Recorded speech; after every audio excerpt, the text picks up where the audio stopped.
Blighty boxing with Frank Warren and Queensbury Promotions ventured up to Loughborough today to catch up with our university student Charles Boom Boom Frankham. How are you, son? I'm good, thank you. How are you?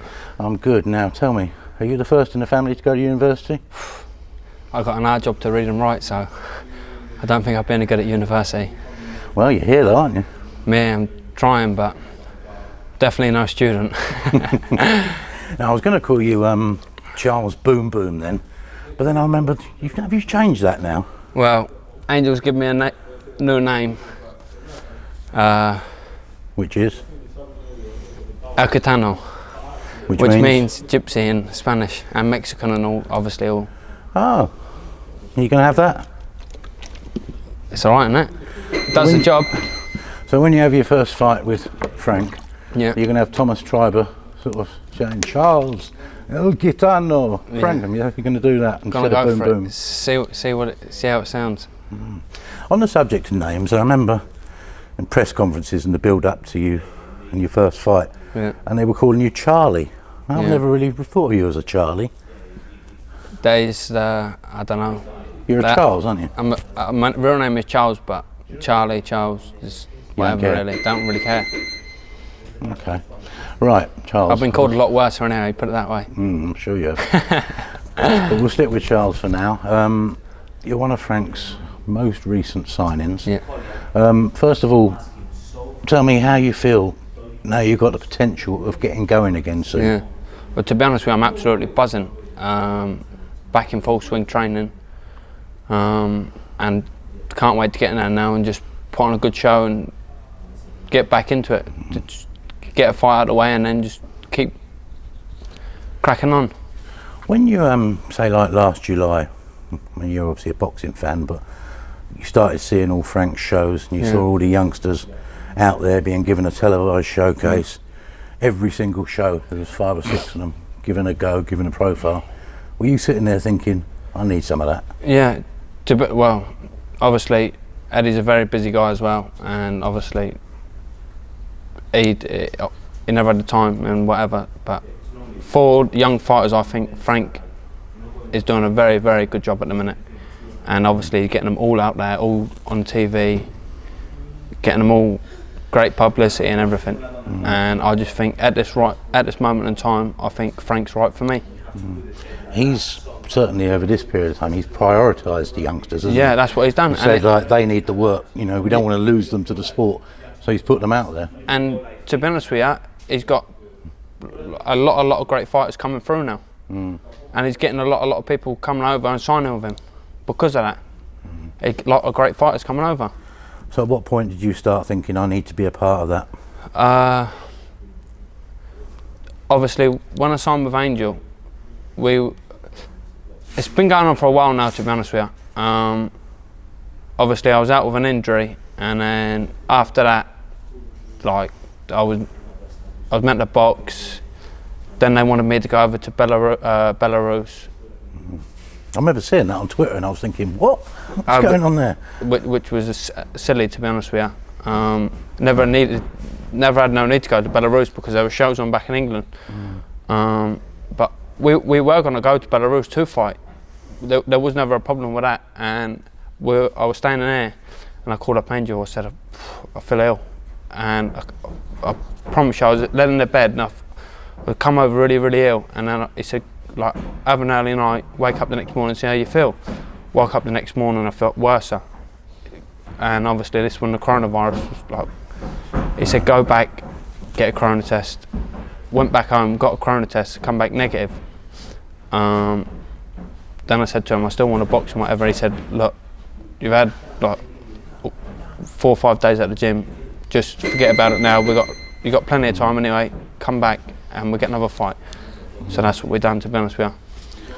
The right statement in there is, despite all your frustrations over the last period of time, you are young and you have got plenty of time, but that doesn't really help when you're going through it, does it? Not really, no. But to be honest with you, if anything, it's done me better because I've matured more into my own body now. I'm more of a man. At the minute, I'm punching really hard, and to be honest with you, I can't wait to get in our box now. You must, to be fair, you must punch pretty hard, because your last opponent fell over without you actually hitting him, didn't he? I blowed him over with the wind. So it must be like the wind going past him. I thought, oh, yeah. I'm going down. But I mean, that's almost frustrating, because, well, more frustrating, because that was nearly, it will be 2 years ago by the time you get back in the ring. A blow over like that, obviously didn't want to fight, and that was your last activity. Yeah. Seems a bit of a waste, even though, like I say, you've had the time to improve. Yeah, but I've been getting, well, after that, like, obviously when I was back up here, I've obviously been getting good sparring. People coming down, all different types of sparring coming down, professionals, and so I've still been getting sparring and keeping myself active. I was back sparring the other day, some guys come down, they were amateurs, done 6 rounds, just for my first spar back. But I'm going to get regular sparring in now, get back into it. No matter, but even when just moving around and whatever, no matter how fit you are running or how fit you are training, punching the bag, doing whatever, you get in that ring and someone starts wrestling with you, throwing back on you, trust me, you're going to get a lot tighter very quick. So it's different types of fitnesses. So I mean, obviously it's a bit probably awkward for you to just say what you can, but people watching this who've followed you as an amateur and everything else saw you turn over in a blaze of glory. I was thinking, what happened to him? Where's he been now? You can fill in a few blanks. I mean, you signed with the trainer the gym is run by or owned by the promoter. Yeah. And to be in that gym, I think I'm right in saying you then end up being managed by the trainer's son. Yeah. It gets a bit complicated, doesn't it? Yeah. And was that, was leaving there, or was that what sort of kept you out of the ring? Not really, no, because when obviously me and Tony spoke and we departed, obviously then manager, like, obviously we said, I don't want to be managed no more by his son, and that was it really, to be honest with you. That wasn't too bad, yeah. It wasn't too bad, to be honest with you. Did you find, but obviously that's a busy gym, did you think you needed perhaps to be treated more on an individual basis like you are here? Yeah and no, because in that gym, obviously I was getting a lot of great sparring. I was still only a kid when I first started going up to that gym. I was only a kid. I was boxing in the youths, I think, and we went up to spar Martin Ward, Joe Cordina, Conor Ben. We were sparring them all, and obviously when I turned over, then we were still sparring them all then. So obviously they brought me on a lot as well, from being a young fighter, and obviously they're all great fighters themselves, and they did bring me on a lot, to be honest with you. But obviously things just didn't work out, and just didn't feel right in the end. Just didn't feel right in the end. Which is fair enough, and you're better off making these decisions now at this stage rather than going a few years down the line. How did the connection with Angel come about? Well, to be honest with you, we were watching him. I was watching him for a bit before that, and everyone was going, "Oh, he's a great trainer. He's a great trainer." And messaged him and said, "Oh, I'm looking for a new trainer. Can we try something out?" And he said, "Yeah, no problem." And a friend of ours got a gym in Camberley, Sport and Ring, a amateur gym. And he said, "Have you got a gym we could train in?" And he said, "Yeah." So we come down there, met him, and got on doing a bit of training, got on the pads, bang, bang, bang, bang. Started hitting the pads, and straight away, just clicked like that, bang, straight away. And to be honest with you, I never looked at another trainer, never nothing. And funny, you probably haven't had a fight together, have you yet? No. No, but obviously it's mostly worked out better because we've been learning as well in the gym, and you can never stop learning, so it's mostly worked out better, and well, hopefully it's worked out better anyway. I mean, obviously you're making a bit of a sacrifice at the moment. You're away from home, certainly at the moment, Monday to Friday. We're at a big university which hasn't got many students at the moment for obvious reasons. You're living in a hotel.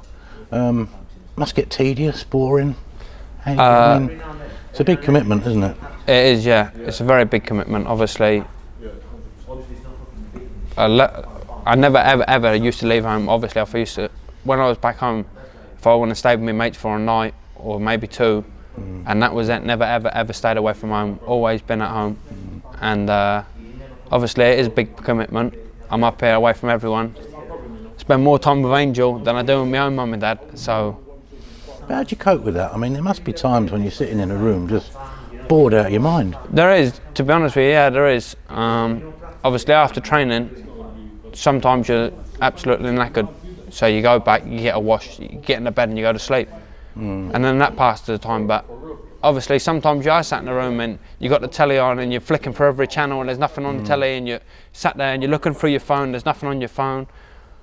But especially at the moment, I mean, it's not like you can go and have a wander around the shops, is it? That's what. There's nothing open. There's nothing open. Go and have a meal. You can't even sit in a restaurant and have a bit of food. We're ordering food come back to the room to eat, or we're sat eating in the car. That's for the minute. That's what's killing it for the minute. Because if there was restaurants open, you could go sit in a restaurant for a couple of hours or an hour, pass a bit of time, have a nice coffee. Like obviously, Michaela and Angel and Richard and that. We meet, like we go down the town, we get a coffee, we walk around the town, like to pass a bit of time, having a laugh, having a joke. But even still, it's not the same, to be honest with you. It's not the same. I mean, you can understand it, say like fighters when they're involved in a camp, they've got a specific date in their head and they're making all that sacrifice targeted towards that particular date. You're doing it as a way of life. Yeah. You know, how does that figure, you know, sort of, that must be difficult. And sometimes you must sort of think, oh, I just need to go home. You can't play games and play on your phone all the time, can you? No, definitely not. And but obviously I've got a girlfriend. She don't live too far away from me, so if I do finish training early one day, I do go up and see her. Just to change town. Just to mix up a little bit. Obviously leave her early, come back, get in bed and go to sleep. Be up for ready for training. Have you been here when the university is full with students? Yeah. So do you get involved with the student life? Not really, no. To be honest with you, we don't. Obviously, and sit in a couple of lectures. If obviously if students come over and speak to us and whatever, or come in the gym or whatever, then we talk to them. But I don't really want to mix in with the students at the minute. I was jogging the other day and see a guy I used to go to school with. Really? He's a student here. So I had a chat to him for 5 minutes and I carried on running. Let's go back to your amateur days, the glory years. As a junior, you won just about every conceivable thing going, didn't you? What was about 38 national titles and sort of, give us your roll of honour. What was it? I won 2 schoolboys, 2 juniors, 1 youth, European gold, world bronze, Commonwealth gold, 3 Nations. Basically, won everything. Well, given that you were so successful, wasn't the Sheffield Team GB thing? Yeah. Did that become a draw and a lure for you? Sort of, were you tempted to go down that road? To be honest with you, it's if your face fits up there. They must have been looking at you with that, all those trophies and medals. I went up on the assessment. I did go on the assessment, and to be honest with you, there was a very all the kids what went on the assessment were all talented, and the talentedest ones never even got picked. Strange, isn't it? And the guys that never even got out their regions in the championships, they got beat like the first round of the championships. Because like where they're from, like who they were with, what gym they're with, they got picked to go on it. So to be honest with you, I don't know how it works up there, but did that dishearten you and just push you towards the pros? It did. To be honest with you, I always wanted to be a pro. Even when I was amateur, I always wanted to be pro. I was 15. My dad took me to every gym, sparred everyone, from British champions to English champions to world champions, everyone. And you were only little, weren't you? And I think I started sparring about 15 I was up sparring the Selbies. My dad used to drive me to Wales to spar the Selbies, the 2 brothers. Thanks, Dad. Yeah. But to be honest with you, my dad, well, I wouldn't be where I am today if it weren't obviously for my dad. He's done everything for me, to be honest with you. Now you, unlike a lot of young successful amateurs, you didn't jump straight from the juniors into the pros. You gave it a year, was it, in the seniors? Yeah.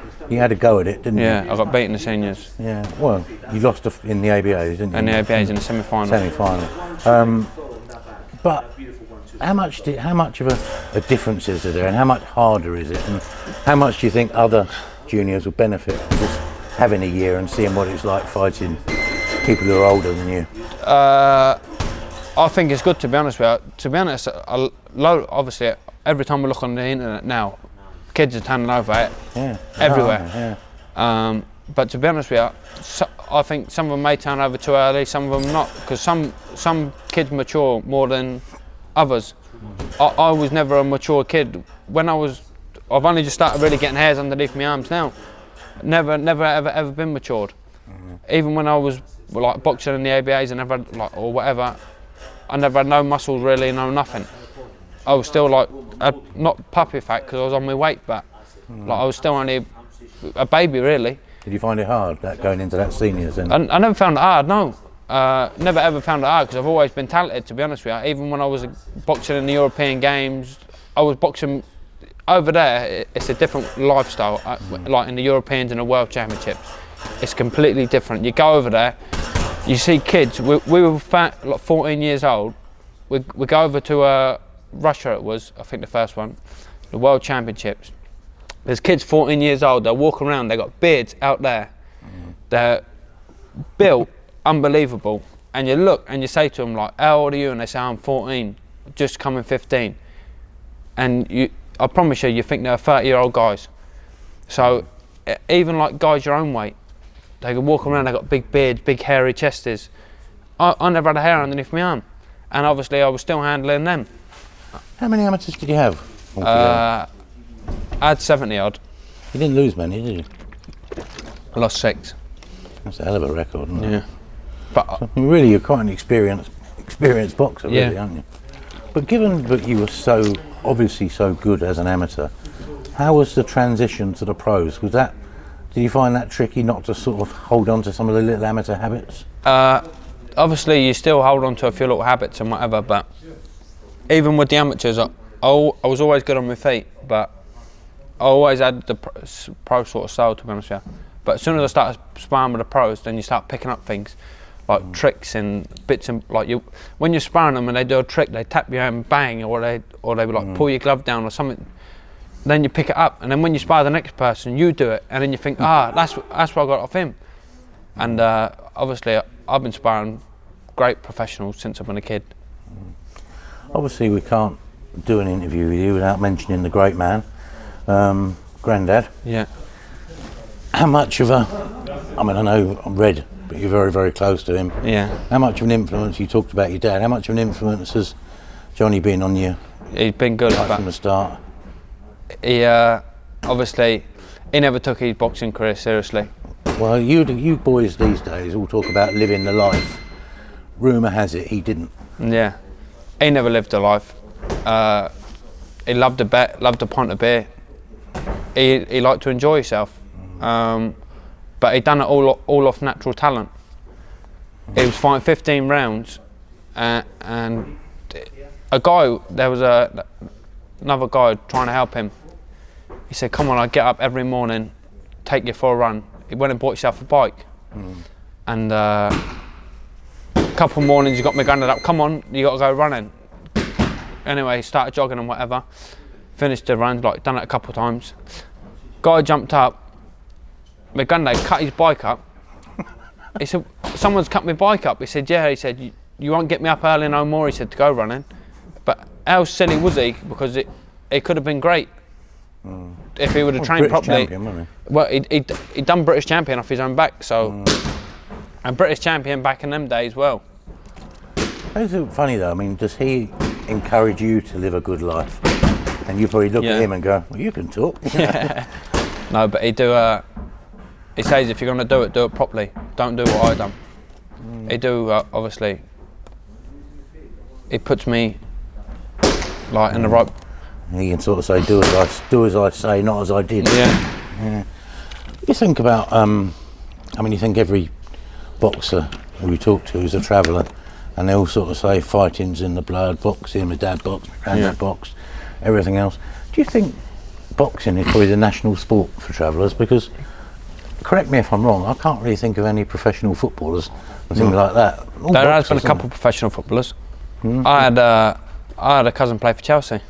First team? Yeah. Oh, right, okay. But it's not common, is it? No. But obviously, to be honest with you, every traveller they do box, yeah, because maybe someday they may need to have a bit of a scuffle, or say for instance whatever. Is it kind of expected though for every young boy? But need your gloves, you're going to end up boxing, you know? Is it? Not really, no, because obviously if they don't want to do it, like obviously everyone, they do want them to do it, but obviously if they don't want to do it, they can't force them to do it. But obviously it was a labour of love for you then, was it? Or? Yeah, like obviously every young travelling boy, as soon as your mate's going to the gym, I want to go to the gym, you know what I mean? Like whatever. But all my family's boxed. Every one of the boys in my family is boxed. Even if they haven't even had a fight, but they've still boxed, you know what I mean? They know how to hold their hands up, and every one of them. So when did you start thinking about going to the gym and getting the bug?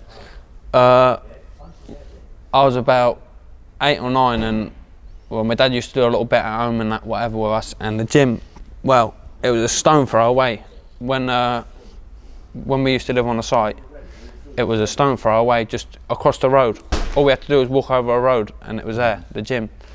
And I think I went there about 9, started training, me and my brother, and just from there really, to be honest with you, I just loved it from there. I played football, done all the other sports, and never ever liked, well, I liked a bit of football and whatever, and then one morning it was absolutely freezing. I said, no way, I'm not playing football no more. I had a pair of shorts on, and I ain't got the biggest of legs.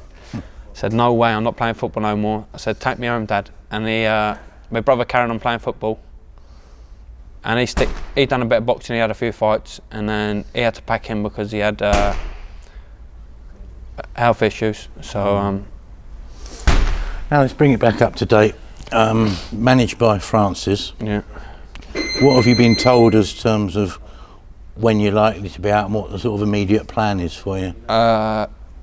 June, I think. June. So we got like 6 weeks. And then sort of make an impression and try and keep busy? Keep busy after that. I like to keep busy, keep active this year, try and get as many fights as I can, to be honest with you. I think you thought you'd be on more than 2 by now, wouldn't you? Yeah. So I want to get a good few fights in this year, and obviously keep myself active, and then see what the future holds. And of course, potentially somewhere down the line there could be a card with 3 Frankhams on it. Yeah, could be. Got Levi and Josh. Levi and Josh. When your cousins, are you close? Do you Yeah, I spend a lot speak of to them, time yeah. together? Obviously, we all live different places. Levi lives about 40 miles away, 50 miles away from, about 40 He's miles in Cranley, away. isn't he? Cranley, yeah. Josh don't live too far away from me. He lives in Reading. He lives about 15, 20 miles away. Where's your family home now? Where do I live at? Yeah. Crowthorne.